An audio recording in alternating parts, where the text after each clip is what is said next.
عورت بیک وقت ایک انسان سے باتیں کرتی ہے، دوسرے کی طرف ناز و اداس سے دیکھتی ہے اور تیسرے بندے کی یاد کو سینے سے لگائی رکھتی ہے۔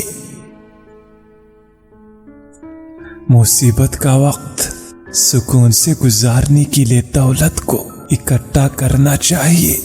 فضول خرچی سے مصیبت کے وقت بندہ اور بھی مصیبت میں گر جاتا ہے۔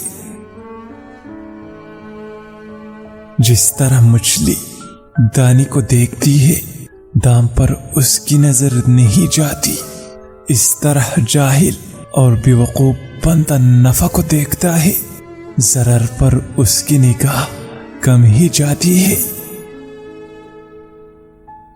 شیریں زبانی اور حسین چہرے عموماً برائی اور دھوکے کا جال ہوتی ہے، اس لیے ان سے ذرا بچ کر رہنا چاہیے۔ کنول کی نازک شاخ سے ہاتھی کو باندھا جا سکتا ہے، ہیرے کو سرسوں کی پھول کی پتی سے کاٹا جا سکتا ہے، لیکن بیوقوف مرد کو میٹھی باتوں سے منا لینا فضول اور لا حاصل ہے۔ نہایت خوشحالی اور نہایت ہی بدحالی بندے کو برا بنا دیتی ہے۔ ناقص عقل مرد گناہگار مرد سے کہیں زیادہ بہتر ہے۔ علم عمل سے شروع ہوتا ہے اور نظری علم جو عمل سے حاصل کیا جاتا ہے اسے پھر عمل کی طرف لوٹنا ہوتا ہے۔